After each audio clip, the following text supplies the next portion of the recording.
33장 26절에서 29절까지 함께 교독하겠습니다. 신명기 33장 26절에서 29절까지 함께 교독하겠습니다. 여주는 이어 하나님 같은 이가 없도다. 그가 너를 도우시려고 하늘을 타고 궁창에서 위엄을 나타내시는 도다. 영원하신 하나님이 이를 저소하시니 그의 영원하신 발이 내 아래에 있도다. 그가 내 앞에서 내 적을 쫓으시며 멸하라 하시도다. 이스라엘이 안전히 거하며 야곱의 샘은 곡식과 새 포도주의 땅에 홀로 있나니 곧 그의 하늘이 이슬을 내리는 곳에로다. 이스라엘이여 너는 행복한 사람이로다. 여호와의 것을 너가 지어주는 백성이 누구냐. 그는 너를 돕는 방패시요 내 영광의 강이시로다. 내 대적이 내게 복종하리니 내가 그들의 높은 곳을 밟으리로다. 아멘. 할렐루야. 오늘도 주여 내 가운데 거하신 우리 모든 성도들 가운데 우리 하나님의 귀하신 사랑이 또 하나님의 말씀을 깨닫는 놀라운 지혜가 또 함께하기를 축복합니다. 옆에 있는 분들 축복하고 인사하겠습니다. 하나님의 귀한 은혜가 함께하길 바랍니다. 귀한 은혜가 함께하길 바랍니다. 오늘이 벌써 10번째 시간입니다. 시작할 때 어떻게 할까 이렇게 염려가 되긴 있지만은 또 은혜 가운데 여기까지 오게 됐습니다. 공부하느라 수고들 많으셨어요.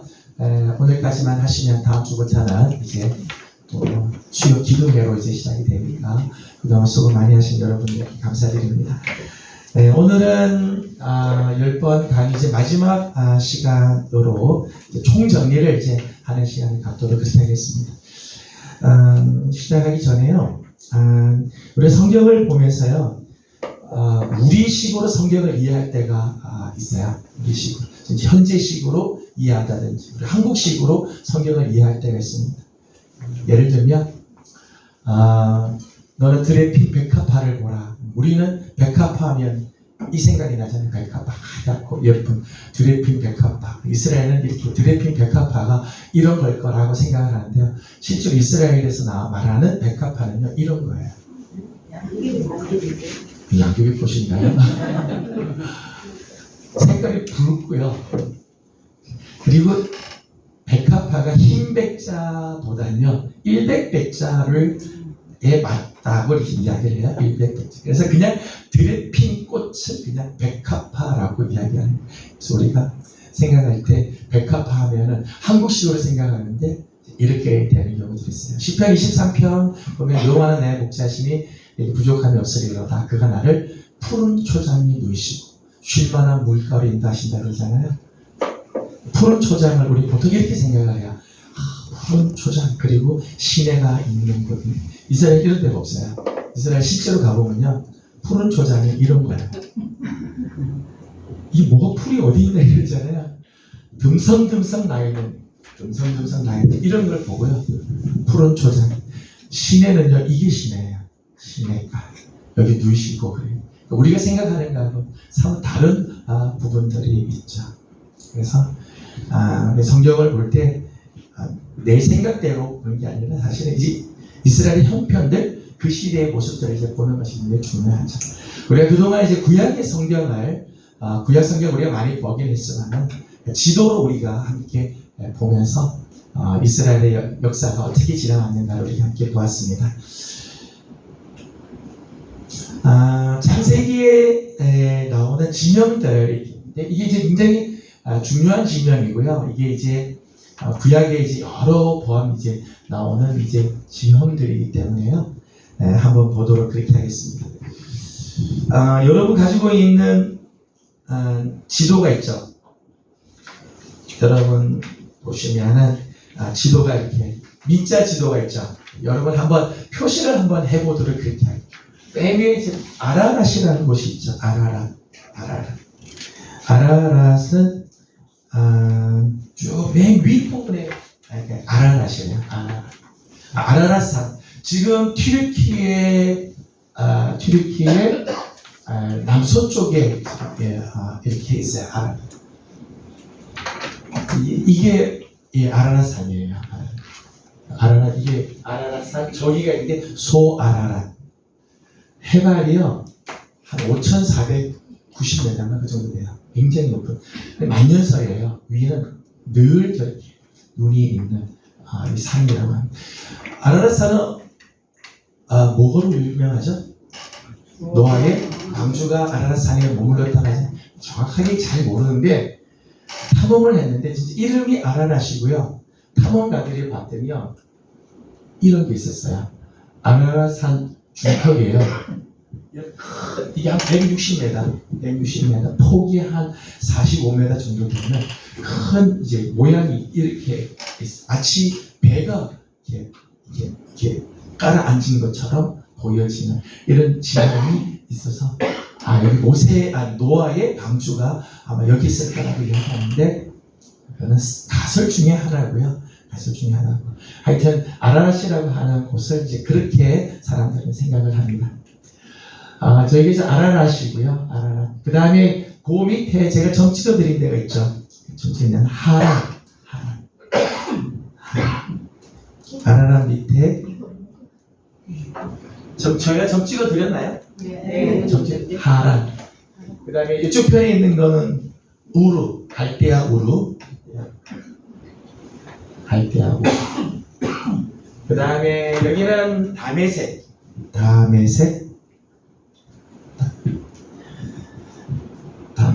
다메섹은 굉장히 중요한 도시예요. 밑에서 올라갈 때 걸러가고 그 다음에 동서로 갈 때 거기 다메섹을 건져. 그래서 다메섹이라고 하는 다마스커스라고 하는 도시가 굉장히 큰 도시 다메섹. 그 다음에 여기 이제 가나안 이제 갈릴리하고 그 다음에 사해바다 사이에 윗부분은 세겜. 그 다음에 예루살렘, 그 밑에 헤브론, 저 밑에는 부엘세바, 그리고 여기 애굽의 고센 땅, 창세기에 이제 나오는 아주 중요한 도시들이고 구약 성경에서 굉장히 중요한 역할들을 하는 곳이죠. 우르는 누구의 고향이죠? 갈대아 우르가 아브라함의 고향이죠. 아브라함. 하나님께서 갈대아 우르에서 불러서 하란으로 가게 되고 하란에서 다시 한번 하나님이 부르시자 그의 아버지 데라가 죽고 다시 하란에서 가나안 땅으로 들어오고 그리고 고센 땅까지 이제 가게 되어지게 되죠. 그 이제 창세기의 내용이 이제 이렇게 됐어요. 근데 실제로 사람들이 사는 도시들을 보면요 이렇게 돼 있어요. 이런 식으로 돼 있어요. 위로 이렇게 돼 있어. 지금 이곳이 사람들이 살고 있는 대충 그래서 이거를요 비옥한 초승달 지대라고 그렇게 얘기해요. 비옥한 초승달 지대. 왜 이쪽으로 안 다니는가 있지? 바로 가면 좋을 텐데 못 가는 이유는요 여기에 아라비아 사막이 있기 때문에 사막이 있어서 이게 지금 아라비아 반도거든요. 아라비아 반도. 사막 지대예요. 그래서 이쪽은 지나갈 수가 없고 이렇게 돌아서 갈 수밖에 없게 되어 있습니다. 구약에 나오는 여러 이제 족속들이 있는데요. 족속들 중에 중요한 족속이 있습니다. 여기 이제 메대, 나중에 이제 메대 바사가 있어요. 메대라고 한번 쓰시고요. 메대. 이 강이 유브라데 강이고, 요 강이 티그리스 강이죠. 그렇죠? 히데겔이라고 하는 티그리스 강인데, 요 둘 사이를 메소포타미아라고 그렇게 이야기해요. 두 강 사이에 있다. 그래서요, 메소포타미아. 강들 사이에 있는 땅. 그래서 메소포타미아고, 세계사로 보게 되면 메소포타미아 문명이 여기서 이제 발생하게 되죠.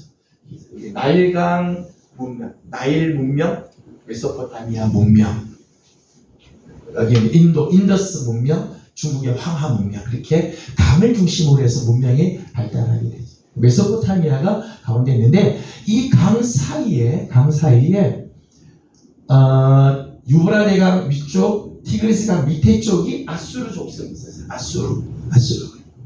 그리고 유브라데 강 밑에 바벨론이 있어요. 바벨론이 유브라데 강 밑에 쪽에 바벨론, 그리고 티그리스 강 밑에 쪽이 아수르가 있어요. 근데 아수르 있는 그쪽은요, 뒤쪽이 산지예요, 산지. 그래서 사실 아수르가 더 이상 커지지는 못하고 어느 쪽이 커지는가 하면 바벨론이 커지게 돼 있어요. 그래서 세계사를 보면 아수르가 굉장히 커졌다가 바벨론에 의해서 아수르가 멸망을 당하게 되죠. 그리고 메데 바사가 바벨론 제국을 무너뜨리고 페르시아 제국을 만듭니다. 페르시아 제국이 이만큼까지 차지해요. 저기까지 차지하게 되죠. 페르시아 제국이 되게 됩니다. 여기는 이스라엘 북쪽에는요, 아람 족속이 있었어요. 아람, 수리아라고도 하는 아람 족속이 있었고요. 요단강 오른쪽 편 위쪽에는 암몬, 아래쪽에는 모압. 암몬과 그리고 모압. 사해 건너편이 모압이고요. 요단강 건너편은 암몬, 보통 이제 그렇게 해요. 그리고 사해 바다 밑에 쪽이 에돔 족속이 있어요. 에돔 족속. 그리고 그 밑에 이제 미디안 족속이 있습니다. 미디안. 암몬 족속과 모압 족속, 에돔 족속은 이스라엘 족속과 깊은 관계가 있죠. 깊은 관계가 있어요. 왜 관계가 있는가 하면 아브라함의 조카가 롯이죠. 롯의 두 딸이 있었는데 이 두 딸이 이 소돔과 고모라에 있는 동안에 소돔 고모라 사고 방식이 들어가고 가치관이 있어서 자기 아버지하고 관계를 맺어서 아들을 낳아요. 큰 아들을 낳았는데 모압, 작은 아들이 암몬. 그러니까 아브라함하고 관계가 있는 족속이죠. 모압과 암몬. 에돔은 아브라함의 아들이 이삭의 아들이 야곱과 에서. 야곱의 후예가 이스라엘이 되고 에서의 후예가 에돔이 되죠. 에돔. 불타는 뜻이 돼요. 붉은빛 이렇게.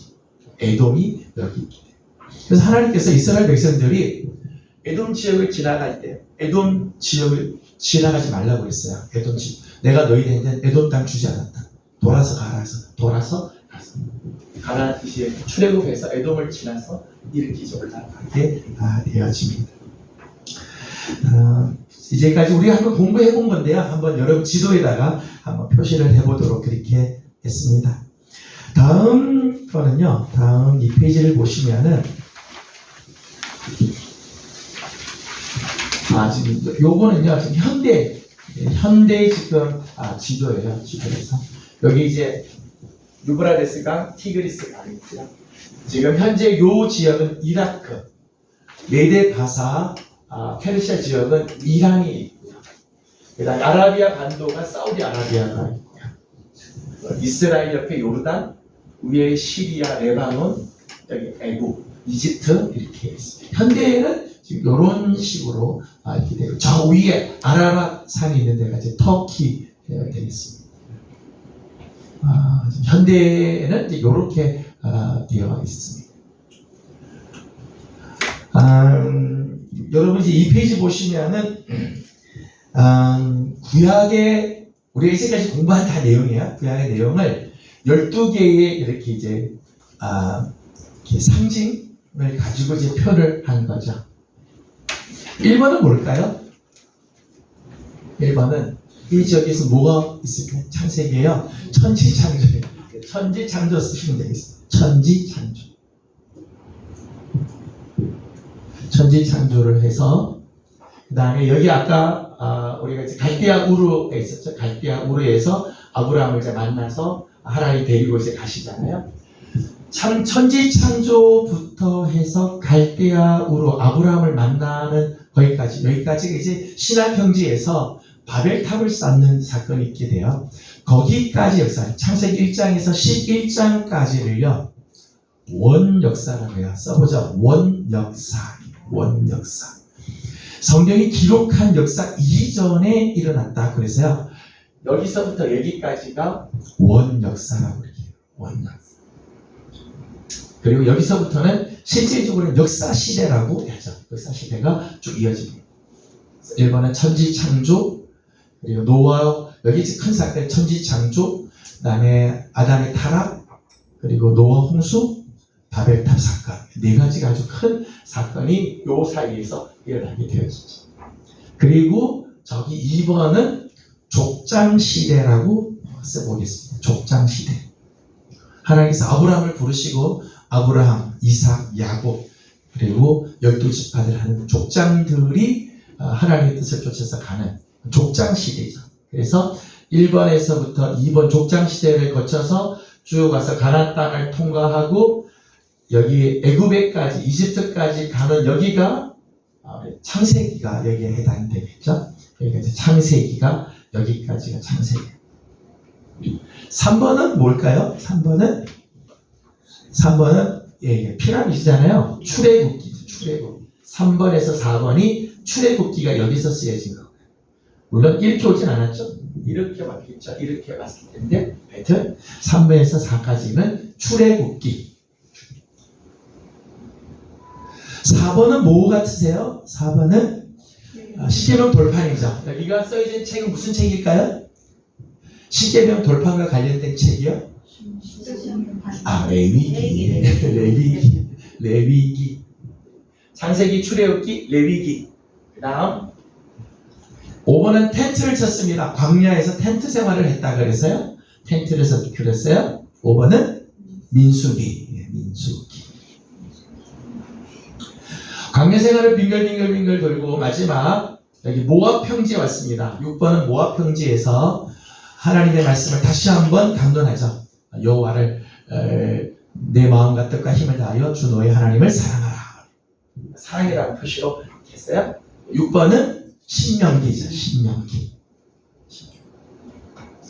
그리고 나서 모압 평지에서 요단강을 건넜습니다. 요단강을 건너서 가나안 땅과 전쟁을 했습니다. 칼이 있죠. 칼. 7번은 여호수아.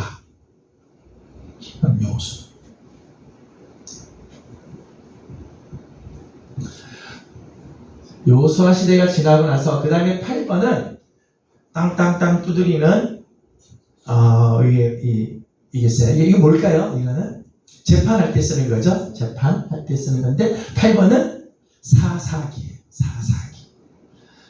사사기. 우리는 사사라고 이야기를 하는데요. 영어로 보면 재판관, 판관 뭐 그런 뜻이 있어요. 판관, 재판한다. 그래서 이스라엘의 모든 문제들을 재판하고 또 끌고 나가는 판관 이렇게 있어요. 그래서 8번 재판을 한 것은 사사기. 사사기 시대가 지나고 나서 9번 통일왕국 시대가 되죠. 통일왕국. 통일왕국 시대에 해당되는 성경은요. 사무엘 상하 그리고 역대상. 사무엘 상하와 역대상이 통일왕국에 관한 내용입니다. 그리고 나서 솔로몬 이후로 나라가 두 나라로 갈라지게 되죠. 북이스라엘과 남유다로 나눠져 분열왕국이라고 해요. 10번은 분열왕국. 분열왕국은 열왕기 상하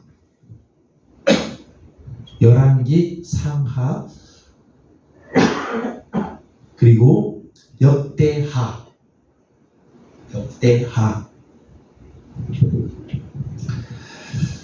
근데 분열왕국이 이렇게 나눠지면서 북이스라엘과 남유다로 나눠지는데 그때도 말씀드렸어요. 역대상하는 남유다 중심으로만 썼고요. 열왕기 상하는 남북 왕조를 다 같이 기록을 했어요. 관점이 조금 다르다고 말씀을 드렸습니다. 그래서 똑같은 사건도 열왕기 상하에서 쓴 것과 역대상하에서 쓴 게 좀 달라요. 예를 들면 다윗이 밧세바를 범하는 사건 있죠. 다윗이 밧세바를 범하는 사건을 열왕기 쪽에서 보게 되면요. 정말 죽일 놈처럼 표현을 해요. 하나님의 말씀을 멸시하고 이런 걸로 쓰고요.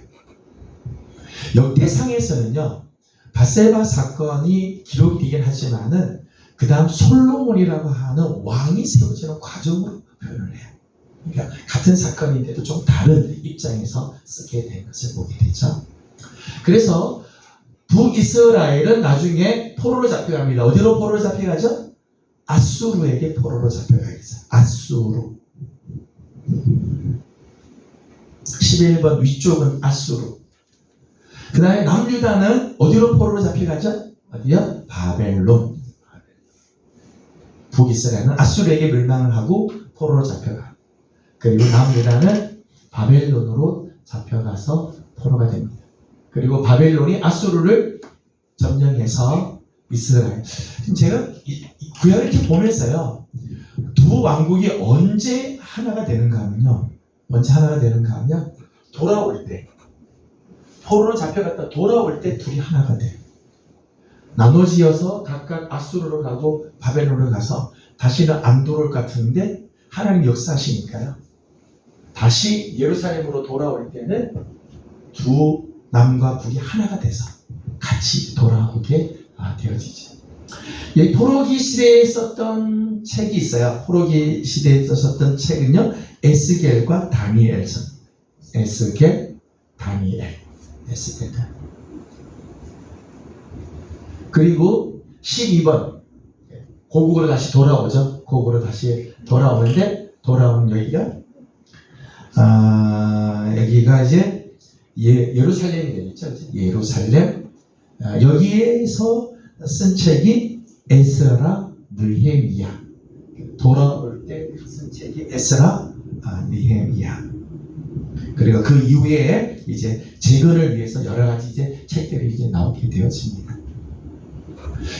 성경에 이제 창세기부터 시작해서 보게 되면 이런 루트를 천지창조에서부터 족장시대, 그리고 출애굽하고 광야에서 십계명을 받고 광야 생활하다가, 그리고 모압 평지에서 신명기 말씀을 다시 한번 듣고, 그리고 가나안 땅 들어가서 정복하고, 그리고 사사기 시대를 거쳐 통일 왕국, 왕정 시대가 됐다가 분열 왕국이 되어 각각 포로로 잡혀갔다가 다시 돌아와서 예루살렘을 재건하게 되는 것. 거기까지가 구약의 내용이죠. 구약은 이렇게 되어 있고 그 시대에 썼던 책들이 이런 책들이 써졌구나 이렇게 보게 됩니다. 근데 여기에서 이제 빠진 부분들이 있죠. 빠진 부분들이 이거는 전체적으로 이제 우리 한번 예전에 한번 보여드렸던 그 그림인데요.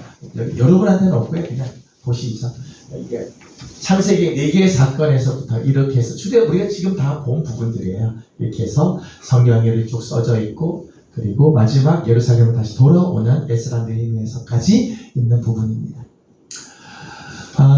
이거는요, 우리가 앞에 지금 여러분이 그림에서 다 나오지 않은 부분들이죠. 성경의 구약 성경에 해당하는 지역들을 제가 이렇게 찾아봤어요. 여러분 여기서 있잖아요. 구약 성경은 큰 세 가지가 있다고 말씀드려서, 하나는 토라, 하나는 느비, 하나는 케투비. 기억이 나시죠? 다 나실 거예요. 토라는 모세 오경. 그래서 창세기, 출애굽기, 레위기, 민수기, 신명기까지가 토라라고 이야기하고, 그 다음에 역사서 또는 예언서, 역사에 함께 예언자들이 쓴 책들을 예언서라는데 그 느비임이라고 해요. 느비임. 그리고 성문서, 신앙을 고백한 내용들, 하나님을 찬양하고 경배하고 감사하고 뭐 그런 종류를 성문서라고 하는데 그걸 케투빈이라고 이야기를 합니다. 동그라미 한번 쳐볼게요. 이 중에서 역사서가 아니라 성문서, 케투빔에 해당되는 것들은 어떤 것들이 있을까? 동그라미 한번 쳐보실래요? 예를 들면 시편, 성문서예요. 시편. 그 다음 잠언, 전도서, 아가서. 이거 다 성문서예요. 동그라미 치시래요. 시편, 잠언, 전도, 아가서. 그리고 또 뭐가 있을까요? 좀 밑에 내려오면 예레미야, 애가가 있어요. 예레미야, 애가. 동그라미 치시죠. 예레미야, 애가. 그리고 좀 내려오다 보면 에스라, 느헤미야도요 성문서예요. 에스라, 느헤미야 성문서고요. 희귀하게도 역대상하도 성문서예요. 역대상하도 성문서고요. 에스라, 느헤미야도 성문서에 해당이 돼요. 역사서가 아니고 성문서로 구분이 됩니다. 제가 지난번 타낙이라고 해서 이 구약 성경, 히브리 성경책 제가 보여드렸죠. 맨 마지막 책이요. 우리는 구약의 지금 한글 성경의 맨 마지막 책이 말락인데 그 타낙에서 맨 마지막 책은 역대상하. 이게 맨 마지막이에요. 순서가 다르다고 제가 말씀을 드렸어요. 느헤미야 가지고. 그 다음에 저 밑에 우스 땅에서 쓴 욥기가 그겁니다. 욥기가 성문서에 해당이 됩니다. 바벨론 시대 때 써진 책들이 있는데 그 중에서 다니엘서가 성문서예요. 그리고 수산성 페르시아 시대의 수산성에서 쓴 에스더서가 성문서입니다. 그리고 그 나머지 것들이 다 이제 역사서 또는 선지서들에 해당이 되겠죠. 그래서 북이스라엘의 선지자가 북이스라엘의 역사 속에서 나온 선지자는 아모스하고 호세아가 있고요. 북이스라엘 출신 중에서 아수르에 가서 이 복음 하나님 말씀을 전한 사람이 요나고요. 남유다 사람으로서 아수르에 간 사람은 나훔이에요. 에돔에 가서 이 하나님 말씀을 예언한 사람은 오바댜고요. 그리고 나머지 여기 있는 분들이 이제 남유다 출신으로서 남유다에서 말씀을 예언한 사람들이에요. 성문서 동그라미 쳤는데요. 성문서 동그라미가 몇 개 정도 되나요? 하나, 둘, 셋, 넷.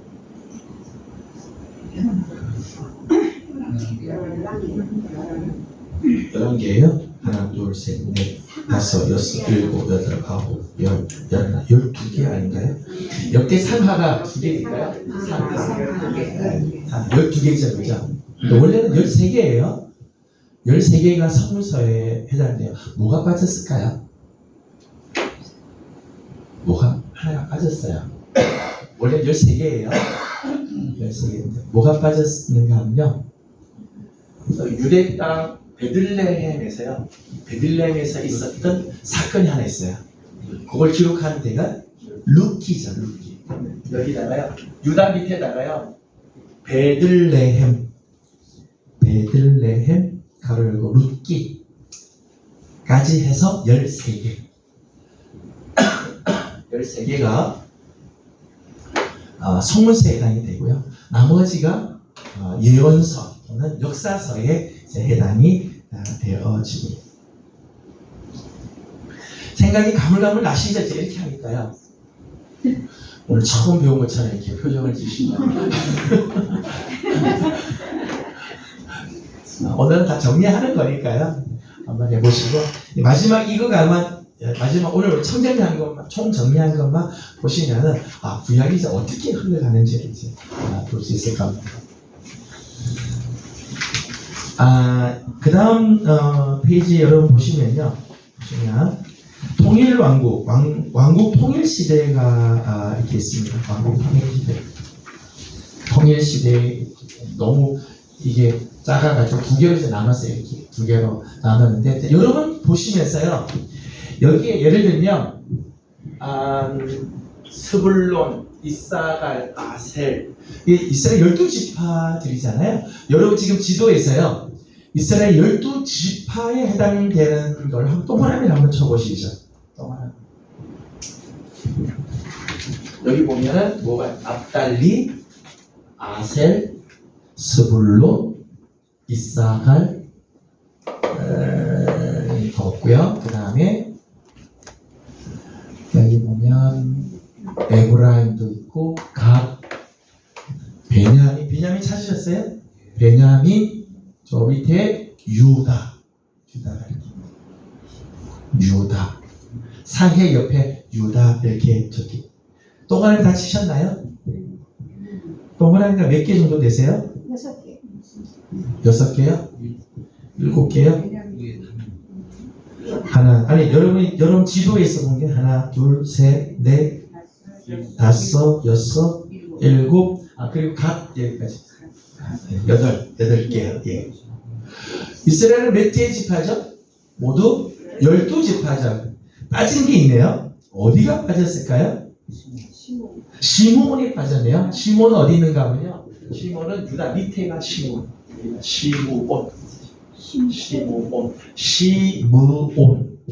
시므온. 또 어디가 빠졌나요? 루벤이 빠졌어요. 루벤은요, 가지파 밑에 여기가 루벤이에요. 여기 있는 지역이요. 루벤이 여기 이 지역에 해당입니다. 그 다음에 또 빠진 데가 어디 갔을까요? 므낫세가 있네요. 므낫세는 에브라임 위쪽이에요. 위쪽이 어딘가 하면 이쪽이에요. 여기에 므낫세 반지파가 여기 있고요. 므낫세 반지파. 므낫세는 반지파는 요단 동편에, 반지파는 요단 서편에 있어요. 그래서 므낫세 반지파가 여기 하나 있고요. 어디에 있는가 하면 갓지파 위에 여기에 므낫세 반지파가 또 하나 더 있어요. 므낫세 반지파 여기 하나 더 쓰시죠. 므낫세 반지파가 2개가 이렇게 있어요. 그 다음에 또 빠진 지파는요. 단지파가 빠졌어요. 단지파는 단이라고 적혀있긴 하지만 사실 단지파는 이 납달리 위쪽 편에 여기에 단지파가 있어요. 단지파. 라기스라고 하는 곳인데요. 단지파가 원래 단지파는 이쪽 편에 있었어요. 원래 이쪽 편에 있었는데 이 땅에 아모리 족속들이 진을 치고 있으니까 단지파가 산지로 쫓겨가요. 전쟁하지 않고 그냥 피해서 가다가 농사 지을 때도 없고 불편하다 그래서 자기 마음대로 올라가요. 라기스라고 하는 아주 좋은 땅, 평온한 땅, 전쟁도 없는 그런 땅으로 가서 사람들 다 쫓아내고 땅을 차지하죠. 단지파. 잘 아시겠습니까? 잘 아시네. 이제 12개의 지파가 있고요. 도시들이 이렇게 있습니다. 도시들 중에서요. 그냥 동그라미 한번 쳐볼게요. 에브라임 위에요. 에브라임 위에 세겜 있죠. 세겜 동그라미 한번 쳐보시고, 그 다음에 에브라임 밑에요. 실로. 그 밑에 베델. 그 다음에 예루살렘. 베들레헴. 조금 더 밑에 헤브론. 저 밑에 부엘세바. 자, 이제 나중에 한 번 더 이제 그림으로 이제 설명했는데, 요 지역이 이스라엘 이제 중심, 이제 큰 사건들이 일어나는 중심 이제 길들입니다. 실로, 저기 세겜, 실로, 베델, 예루살렘, 베들레헴, 그리고 헤브론, 그리고 부엘세바. 굉장히 이제 중요한, 나중에 이제 제가 정리를 한번 해드리도록 할게요. 이렇게 지금 시므온부터 시작해서 저 위에 단지파까지가 통일 왕국 시대고, 그리고 다윗 시대 때 넘어서 솔로몬 시대 때는 아람 지역까지도 다 차지했었어요. 어마어마하게 큰 그런 지역을, 팔레스틴 지역 전체를 이 이스라엘이 다스리죠. 그리고 여기 있는 모든 족속들을 다 쫓아냈어요. 여기 이제 밑에 있는 블레셋도 찍소리도 못하게 만들었죠. 이 보면 이제 블레셋 지역 있잖아요. 블레셋에는 5개의 도시가, 아주 유명한 도시가 있어요. 아주 5개 도시가 있는데, 가사가 하나 있고요. 동그라미 한번 쳐보시죠. 여기요. 가사, 가드, 요게 에글론. 옆에 2개가 있어요. 옆에 블레셋 옆편에요. 여기 있는데, 요 위에 게 아스도, 밑에가 아스글론. 5개가 블레셋은 5 큰 도시고 5 도시에 왕들이 다 있었어요. 왕들이 있어서 블레셋이 꽤 오랜 기간 동안요. 꽤 오랜 기간 동안 이스라엘을 아주 힘들게 하고 괴롭게 하고 막 그렇게 하죠. 역사를 보니까요. 이 지역을 지금은 뭐라고 말하는가 하면 팔레스틴이라고 이야기를 하잖아요. 팔레스틴이라고 하는데 팔레스틴이라는 이름이 붙여진 이유가요. AD 200년경에요. 유대 민족들이 자꾸 반란을 일으키고 기독교인들이 반란을 일으킨다고 해서 탄압을 해서요. 아예 다 이제 몰살을 시키고 이 지역 이름을 이스라엘의 역사 속에 제일 힘들게 했던 블레셋이라고 하는 이름을 갖고요. 블레셋 사람의 땅이라는 뜻으로 팔레스틴이에요. 원래 블레셋을 영어로는요. 플리스틴 그래요. 플리스틴인데 그 이름을 가지고 이 지역을 팔레스틴 이렇게 이름을 붙여줬어요. 로마 시대 때 그렇게 이름을 붙였어요. 그만큼 이제 블레셋과 이스라엘은 굉장히 오랜 기간 동안 우리가 잘 아는 것처럼 다윗 시대 때도요. 다윗도 골리앗하고 전쟁하잖아요. 다 블레셋. 근데 다윗이 왕이 되고 나서 블레셋이 아주 약해지기 시작합니다. 확 약해지고 솔로몬 시대 때 직소리 못하게 이렇게 모압도 쫓겨나고 암몬도 쫓겨나고 다 하고 큰 정말 거대한 나라를 만들게 되죠. 그런데 이제 분열 왕국이 됐어요. 나라가 분열이 돼서 북이스라엘과 남유다로 나누어지게 되어지죠. 북이스라엘 우리가 공부했습니다만 북이스라엘 남유다인데 북이스라엘의 굉장히 중요한 도시는 수도는 어딘가면 사마리아가 수도입니다. 사마리아. 그리고 중요한 도시는요. 베델이라는 곳이 중요한 거예요. 베델. 그 다음에 저 위에요. 단이라는 곳이 있습니다. 왜 중요한가 하면요.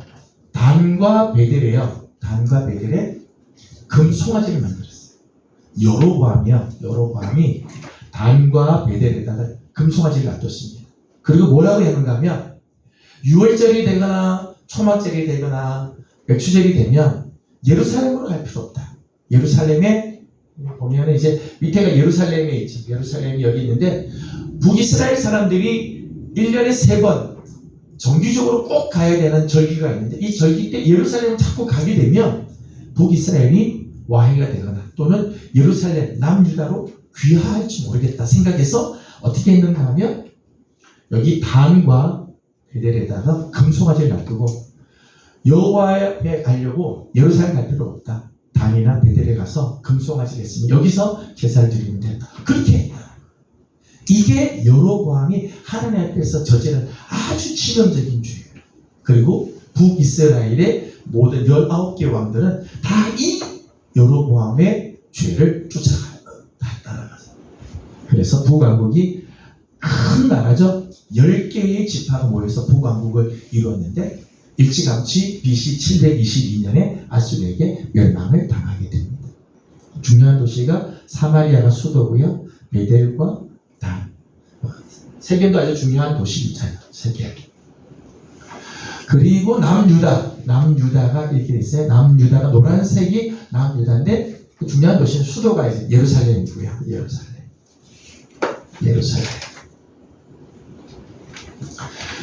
헤브론 중요한 도시죠. 헤브론. 브엘세바 중요한 도시들이 있습니다. 헤브론은 다윗이 유다의 왕으로 됐을 때 수도를 삼은 곳이 헤브론이에요. 헤브론. 그리고 이스라엘 전체의 왕이 되죠. 유다의 왕이 아니라 이스라엘 전체의 왕이 됐을 때 예루살렘으로 수도를 옮기게 되어집니다. 다 유다 지역에 해당되는데 남유다라고 이야기합니다. 근데 우리가 통일 왕국 시대 때는 이스라엘 영토가 굉장히 넓게 퍼졌다고 했어요. 근데 분열 왕국 시대 때 보면 아람이 점점점 힘을 쓰기 시작했어요. 여기까지 밀고 내려와요. 옆에서는 암몬이 점점점 커지기 시작하고요. 저 위에 페니키아, 우리 성경에는 베니게라고 되어 있는데 베니게가 점점 세력을 커져서 점점점 나라가 줄어들기 시작을 해요. 남유다 마찬가지죠. 남유다 블레셋이 길을 쓰지 못하고 길을 피지 못하고 있다가 분열왕국 시대가 되면서 블레셋이 점점 힘이 강성해지기 시작합니다. 모압이 강성해지기 시작하고 에돔이 강성해지기 시작합니다. 그래서 남유다가 점점점 작아지게 되는 거지. 통일왕국 시대 때 하나님께서 이 나라를 강성하게 하고 하나님 정말 하나님께서 주시는 참 복이 있었는데 분열이 되고 나면서부터 둘 다 망하기 시작하는 거예요. 그래서 남유다는 마지막 바벨론의 BC 586년에 바벨론에게 멸망을 당하게 되어집니다. 그 다음 거를 보시면요. 이제 마지막 부분인데요. 이거는요. 이 팔레스틴, 이 이스라엘, 그리고 이스라엘 지역과 접한 곳에 중요한 도로가 이렇게 있어요. 큰 도로들이 있는데요. 첫 번째는 해안도로가 있습니다. 이거를 이름하여서 해안도로라고 해요. 해안도로. 1번은 해안도로입니다. 해안도로는 2m로 해가지고 어디까지 가는가 하면 애국, 고센 땅 있죠? 고센 땅에서부터 해안, 지중해 해변을 따라서 쭉 올라오는 거예요. 그래서 이 가사, 그리고 욕바, 아벡, 무깃도, 하솔 쭉 이렇게 해서 올라가 다메섹까지 올라가. 이게 해안도로예요. 이스라엘 백성들이 출애굽을 하고 나서요. 처음에 저들이 해안도로로 가려고 하다가 해안도로가 너무 힘드니까 저들이 마음이 상해서 돌아가게 되죠. 그게 해안도로가 돼요. 해안도로로 갔으면은 한 2주면은 들어오는 거예요. 출애굽하고 나서 한 2주면은 이 가나안 땅에 들어오는데 저들이 마음이 막 너무 막 강팍해지는 거죠. 조금만 힘들면 불평하고 원망하고 그리고 해안도로에 블레셋 사람들이 다른 족속들이 있으니까 전쟁을 하다 보면은 사람들이 마음이 변화될까 봐 하나님이 밑으로 돌려서 광야를 지내 하나님께서 이끌어 가시죠. 이게 해안도로고요. 그 다음에 중요한 게 2번이에요. 2번을요 뭐라고 하는가 하면 족장도로라고 해요. 족장도로. 족장시대에 이스라엘의 중요한 족장시대에 이 길이 이렇게 있다. 이 길은요 사실은 이 고지대로 이렇게 돼 있어요. 고지대. 평지에 있지 않고요. 산 위쪽을 해가지고 길이 이렇게 뚫려 있는데 이 길을 따라서 도시들이 발달하게 돼요. 사람들이 모이고 도시. 이 길이 굉장히 중요한 족장로 또는 족장도로라고 해요. 그게 어디서부터 시작되는가 하면 세겜에서 시작이 돼요. 세겜. 1번이 세겜. 아까 제가 동그라미 치라고 한 거 있죠. 세겜, 실로, 베델. 그 다음 예루살렘. 2번이 베델이고요. 베델. 3번 예루살렘. 그 밑에 베들레헴, 헤브론, 브엘세바. 이렇게 길이 이 길로 이렇게 다니기도 하고 도시가 이렇게 발전해 나가게 돼. 이거를 족장도로라고 해요. 세겜, 실로, 베델, 예루살렘, 베들레헴, 헤브론, 브엘세바. 그래서 이 지역들이 점점 커져가게 되기도 하고 중요한 사건들이 여기를 중심으로 해서 나타나게 되어집니다. 또 하나 초록색은요. 이건 계곡길이라고 그래요. 계곡길. 사해바다 여기가 이제 산지고 사해바다 밑에니까 여기가 이제 계곡이 되는 거죠. 계곡길이 이렇게 쭉 해서 여리고로 해서 벳산까지 올라가는 길이 있습니다. 사실 요 밑에는 어딘가 하면요. 요 밑에는 엘랏이라고 하는 곳이 있어요. 지도에 엘랏이라고 하는 곳이 그 엘랏에서부터 출발을 이렇게 하죠. 엘랏은 페르시아만 쪽에 있어요. 페르시아만 쪽에 있어서 거기서 무역이 솔로몬 시대 때 거기서 그 엘랏을 통해서 무역이 막 발전하고 또 조공을 받기도 하는 그런 곳입니다. 그래서 이제 엘랏에서부터 이제 계곡길을 쫓아서 올라오기도 하고 그다음에 브엘세바를 통해서 올라가는 길들도 있고 그 다음에 하나 여기 주황색 요 길이 왕의 대로라고 하는 왕의 대로, 왕의 대로. 엘라세서부터 페트라, 암만, 저기 다메섹까지 쭉 가보면은 광야긴 광야인데요. 요 왕의 대로는요, 좀 다져진, 옛날 말로 하면 이제 신장로 같이 있잖아요. 좀 다져진 듯한 그런 길이 있어요. 광야 안에 길이 쫙 이렇게 있죠.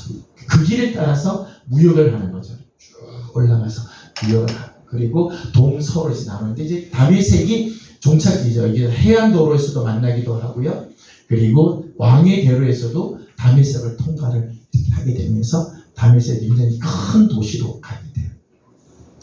페트라라고 하는 곳은요, 페트라는 이제 유명한 유적지가 있어요. 유명한 유적지인데, 그 세계 7대 불가사의 중에 제가 사진을 좀 준비해서 볼 텐데요.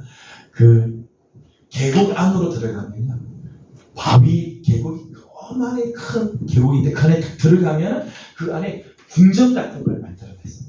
궁전, 실제 궁전은 아닌데 아주 큰 이런 궁전 같은 걸 만든 데가 페트라라고 하는 곳입니다.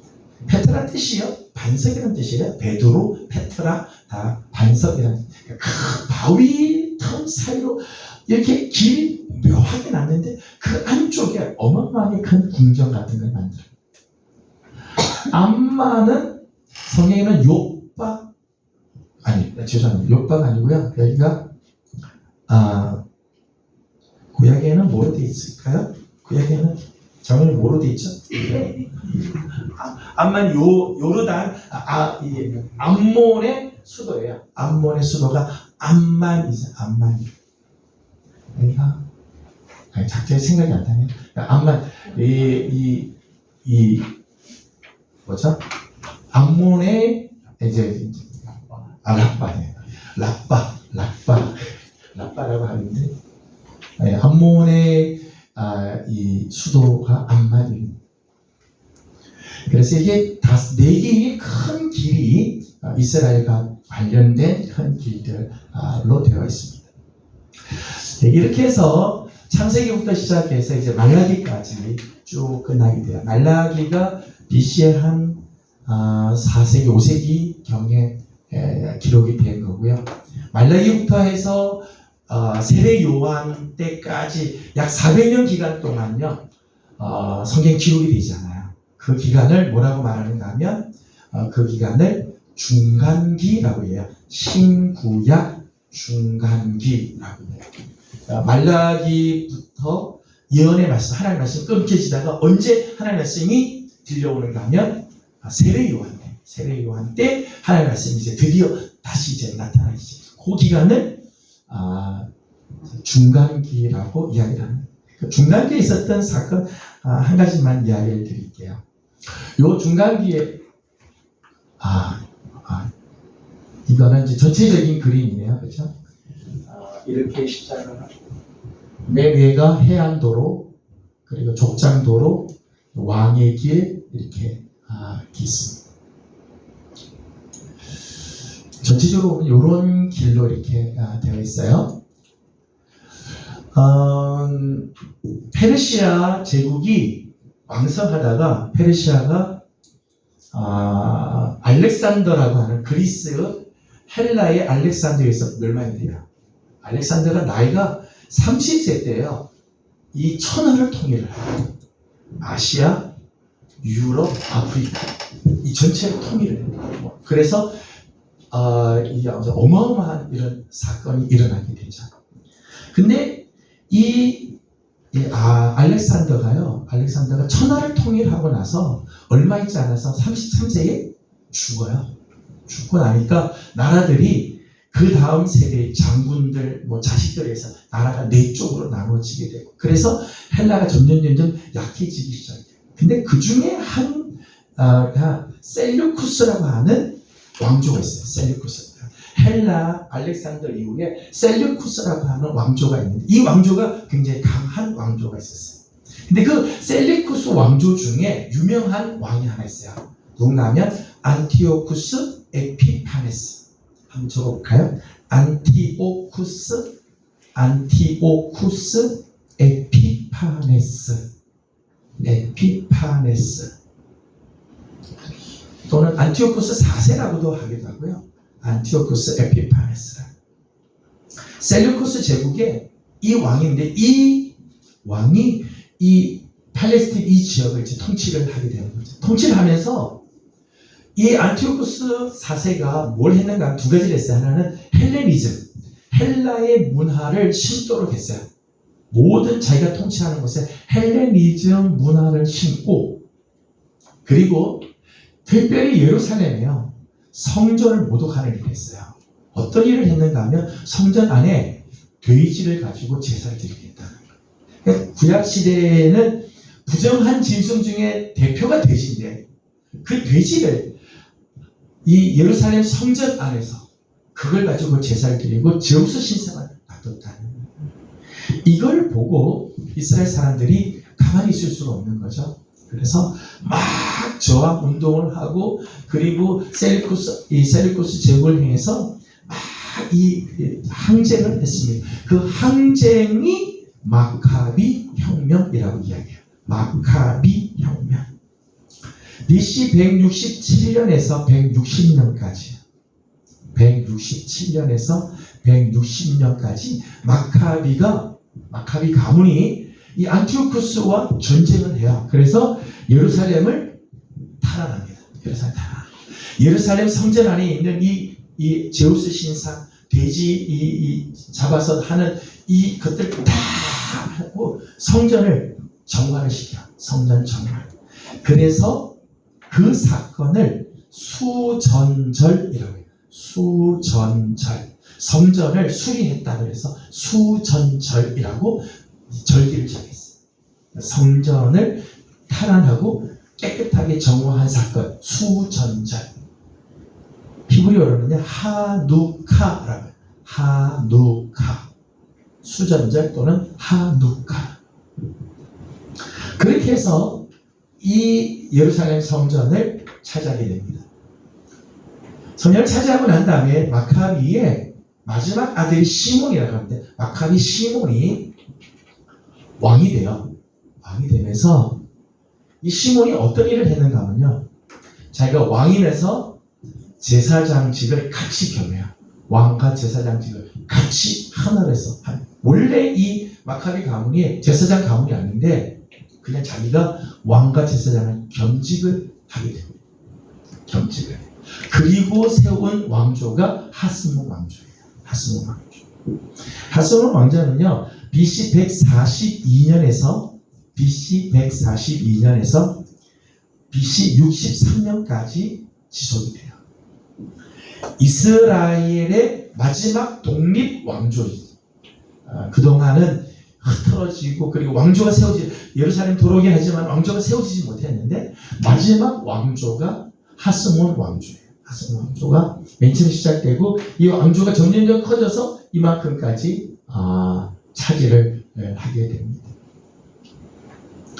그런데 이게 문제가 뭔가 하면, 이 시몬이라는 사람이 왕과 제사장을 겸직을 하잖아요. 겸직을 하는데 누구랑 손을 잡고 겸직을 하는가 하면 사두개파 사람들하고 손을 잡고 겸직을 해요. 사두개파 사람들은 하스몬 왕가를 지지하는 사람이에요. 근데 이거에 대해서 이렇게 하면 안 된다. 율법에는, 하나님의 말씀에는 왕과 제사장이 따로따로 돼 있고, 제사장은 아론의 후손이 제사장이 되는 거지. 이게 안 된다 해서 나온 사람들이 누군가 하면 바리새파. 그래서 바리새파와 사두개파가요, 이때부터 싸우기 시작하는 거예요. 그래서 이때 당시에 권력을 갖고 있는 사람은 사두개파 권력을 갖고 있었고, 바리새파는 여기 저항을 하죠. 그래서 바리새파 사람들이 굉장히 많이 죽어요. 바리새파 사람들이 많은 시련을 당하고 죽고, 예수님 당시 때도요, 빌라도에 의해서 한 2,000명 정도가 바리새파 사람들이 죽임을 당하기도 합니다. 네, 하여튼 이렇게 왕과 제사장을 겸직한 것이 성경적이지 않기 때문에 이게 늘 불씨가 되는 거예요. 불씨가 되다가 나중에는 자기들끼리 내전이 일어나게 돼요. 내전. 하스몬 왕가 안에서요, 하스몬 왕가 안에서 내전이 일어나요. 아리스토블루스 2세하고 또 다른 사람하고 내전이 일어나서 정신없이 자기들끼리 싸우게 되죠. 그러다가 BC 63년에 로마의 폼페이우스 장군에 의해서 점령을 당하게 됩니다. 그래서 이스라엘의 마지막 왕조 하스몬 왕조가 멸망을 당하고 그 다음에 왕조가 세워지지 못하게 되어져. 로마의 폼페이우스 장군에 의해서 함락을 당하게 되고, 그래서 왕조가 끝이 나게 됩니다. 그게 BC 63년이에요. BC 63년. 그리고 로마는 유대 사람들에게 왕을 하나 세웠어요. 그를 분봉왕이라고 해요. 분봉왕. 로마의 통치 아래에 있는 왕. 이스라엘의 자체적인 왕족이 아니요, 그냥 로마가 그냥 어용단체로 이렇게 세운 왕. 분봉왕이 누군가면 헤롯이라고 하는 분봉왕이 있었어요. 헤롯은 원래 유대 사람이 아니죠. 이둠의 출신인데 로마가 이스라엘의 왕으로 세워지게 되죠. 그래서 이 헤롯이 이둠의 출신이면서 왕이 되니까 유대 사람들이 환심을 사야 될 거 아니에요. 환심을 사기 위해서 많은 일들을 해요. 관계시설도 만들고 뭐 이런저런 일들을 하는데 그 중에 하나가 성전을 저줘요. 예루살렘 성전을 저줍니다. 46년에 걸쳐서 성전을 크게. 그래서 지금 예루살렘에 있는 성전은 헤롯이 지은 성전, 헤롯 성전이라고 이야기를 하게 되죠. 이렇게 해서 구약의 시대가 이제 끝이 나고 이제 신약의 시대가 열려지게 되었죠. 신약의 이야기는 이제 하반기에 가서 신약의 이야기를 좀 더 공부하도록 하고, 오늘은 여기까지 해서 구약의 세계를 마치도록 하겠습니다. 질문 있으면 질문해 주시고요. 없으면 기도하고 마치겠습니다. 돌아가신 하나님 감사합니다. 지난 10주간 동안 구약의 세계를 지도를 통해서 이렇게 보게 해주신 것을 감사드립니다. 하나님 그저 지식으로 끝나지 말고 우리 마음에 좀 새겨지게 하시며 이스라엘의 역사 속에 하나님 앞에서 온전하게 살았던 모습들, 또 하나님 앞에 온전하지 못했던 모습들 우리가 잘 기억하고 하나님의 뜻을 쫓아서 나아가는 우리들 모두가 되게 하여 주시옵소서. 예수님의 이름으로 기도합니다. 아멘.